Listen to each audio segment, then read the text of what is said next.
유시민, 어떻게 살 것인가? 놀고, 일하고, 사랑하고, 연대하라. 카미는 왜 자살하지 않았을까? 47살에 자동차 사고로 세상을 떠난 그 순간까지 카미는 행동으로 대답했다. 그는 세상과 삶 그 자체가 부조리라고, 죽음이 예정되어 있다는 점에서 살아있는 사람은 모두 사형수나 마찬가지라고 생각했다. 자살은 이 부조리를 알고 체념하는 것이다. 살아가려면 체념하지 말고 반항해야 한다. 있는 힘을 다해 모든 것을 소모하면서 살고 이 해결할 수 없는 부조리와 끝내 화해하지 않은 채 죽는 것이다. 카미가 주장한 바는 명확하다. 지금 이 순간 자유로운 존재로서 있는 힘을 다해 살라는 것이다. 나는 이 말을 전적으로 지지한다. 그런데 카미는 최선을 다해 무엇을 했을까? 그는 있는 힘을 다해 열정적으로 일했다. 놀았다. 사랑하고 연대했다. 카미는 실현과 모험으로 점철된 인생을 실로 자유분방하게 살았다. 시련은 출생과 더불어 찾아왔다. 출생이라는 제비뽑기에서 그는 운이 없었다.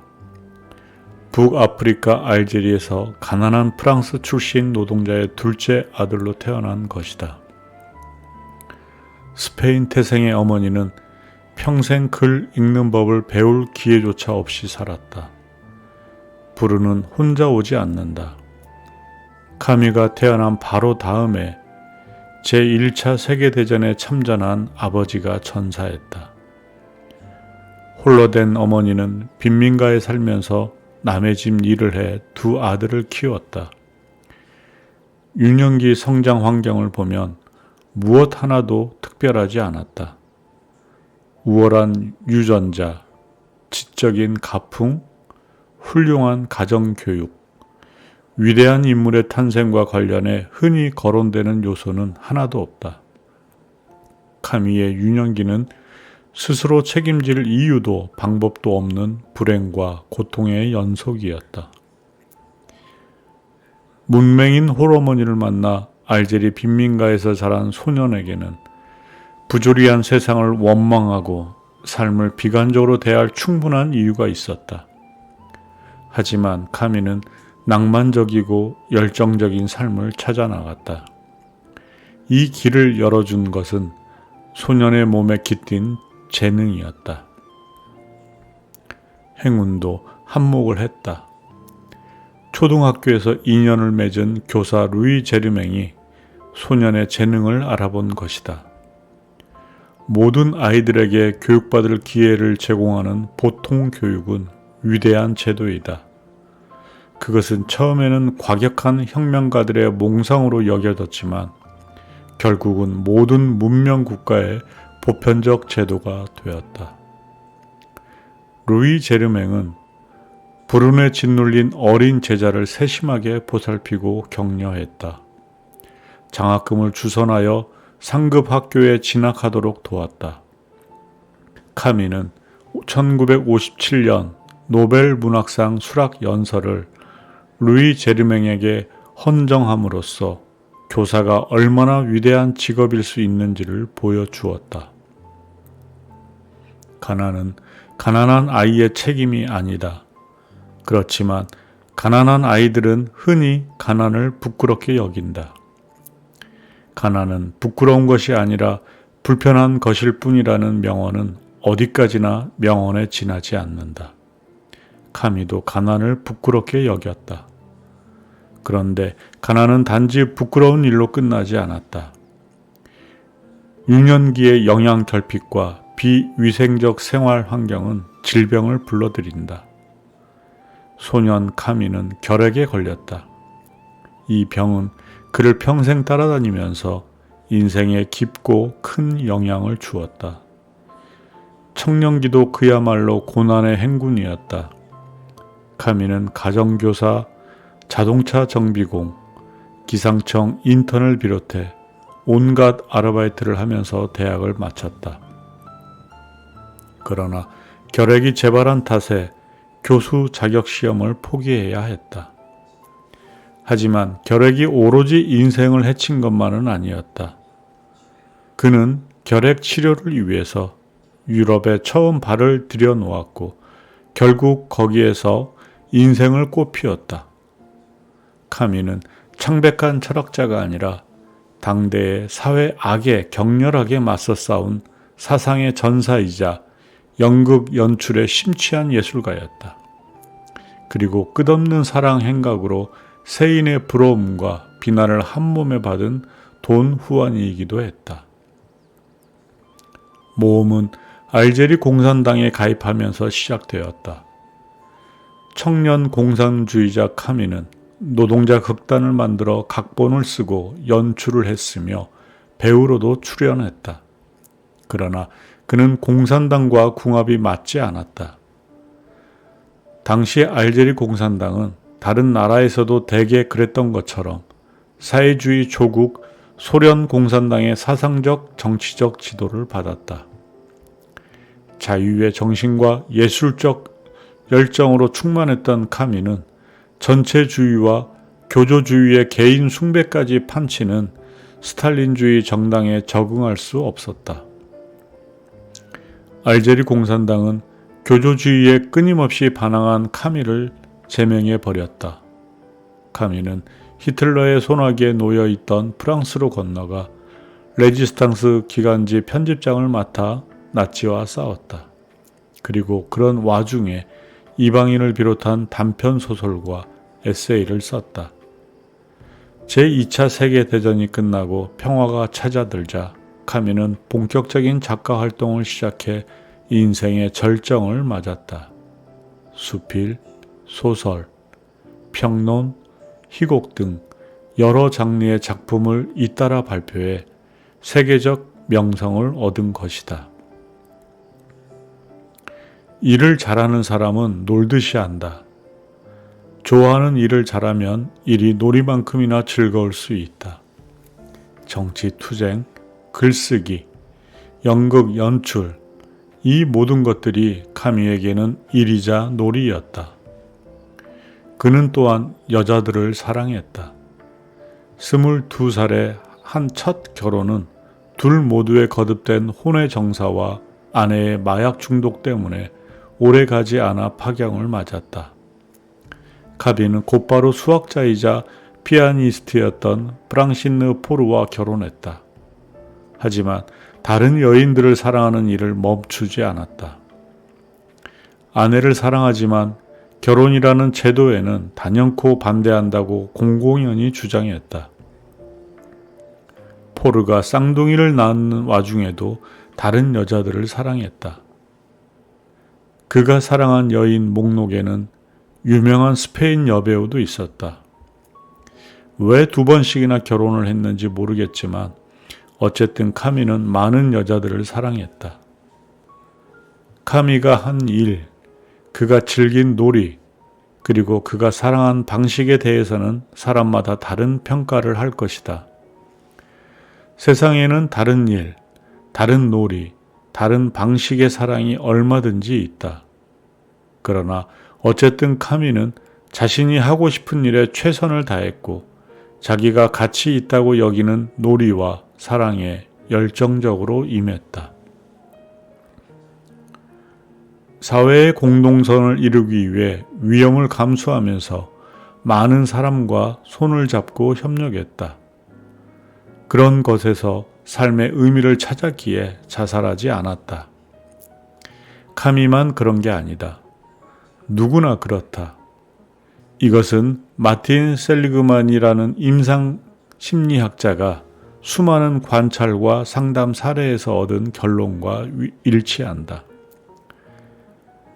삶의 위대한 세 영역은 사랑, 일, 놀이이다. 이것은 당위가 아니다. 이 셋을 위해 살아야 한다는 게 아니다. 사람들이 실제 이 셋으로 삶을 채우며 여기에서 살아가는 의미를 찾는다는 이야기다.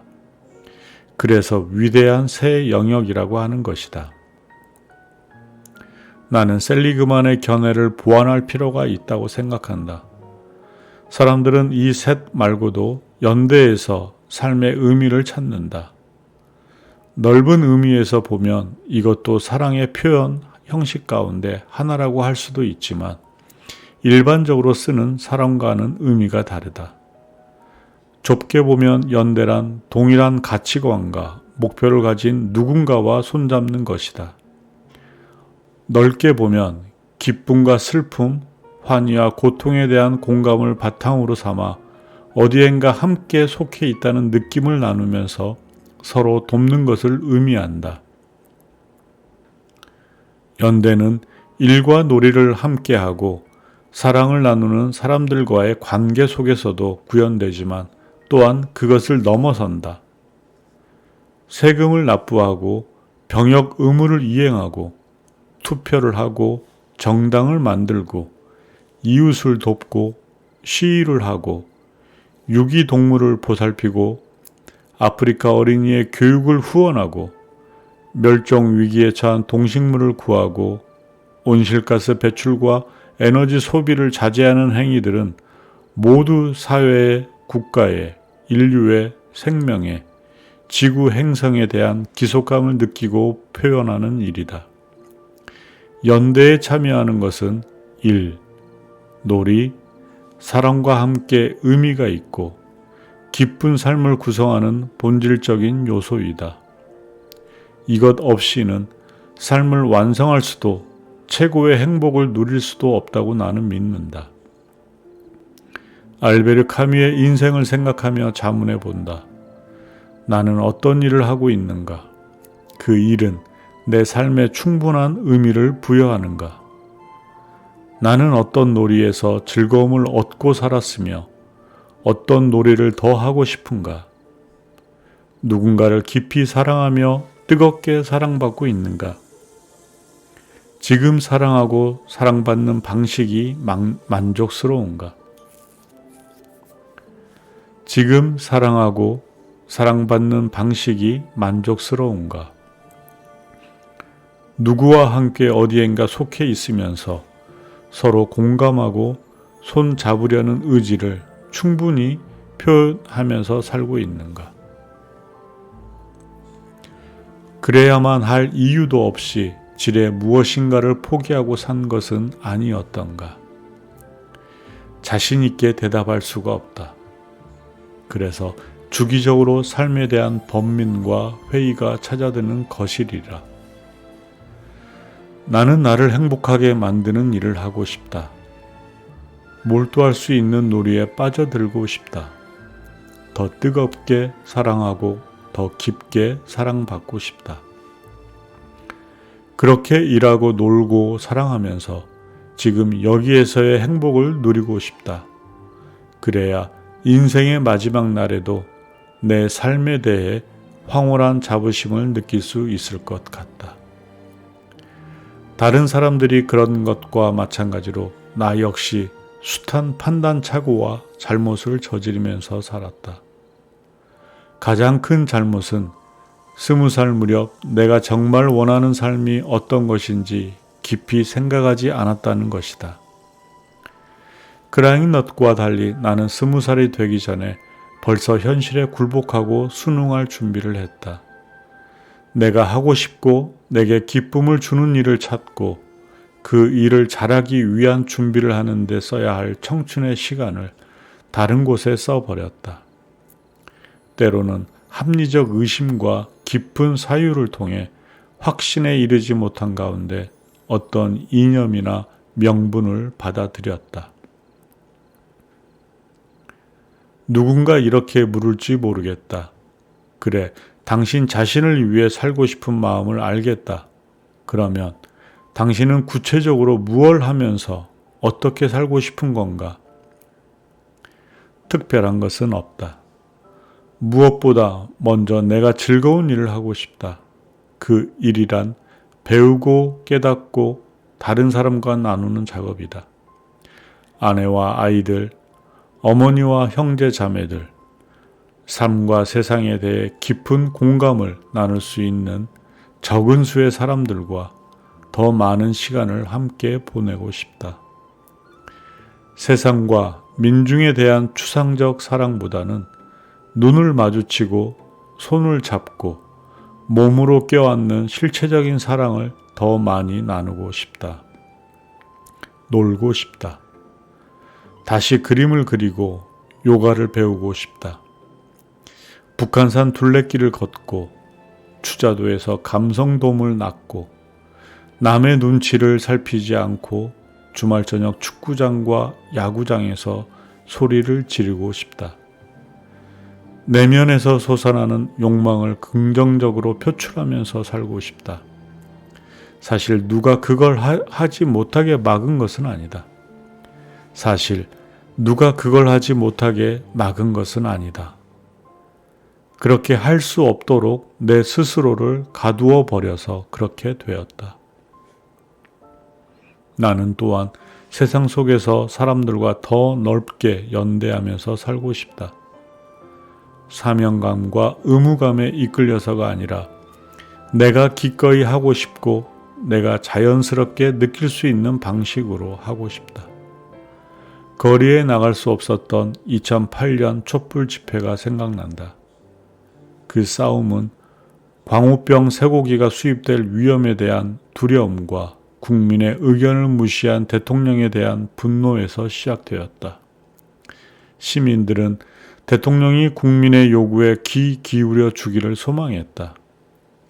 나는 똑같은 두려움과 분노를 느꼈고 똑같은 소망을 품었지만 거기 나가지 못했다. 인터넷 생중계를 보면서 마음을 보탰을 뿐이다. 정치를 잘못해서 정권을 빼앗긴 세력이라고 비난받는 것이 아팠다. 자칫 사진이라도 찍혔다가는 촛불 시위를 배후에서 조종한다는 논란을 일으켜 시민들에게 폐를 끼칠지 모른다는 두려움도 느꼈다. 그러나 가장 무거웠던 것은 직업 정치인이라는 객관적으로 규정되는 나의 정체성이었다. 나는 현실 정치의 맥락에 포획당한 사람이었다. 나의 모든 행위가 정치적 이해타산에 따른 것으로 규정당하고 해석되는 한 떳떳하고 기쁜 마음으로 사회적 연대에 참여하기는 어려웠다. 계속 이렇게 산다면 온전하게 행복한 인생을 살 수 없을 것 같다.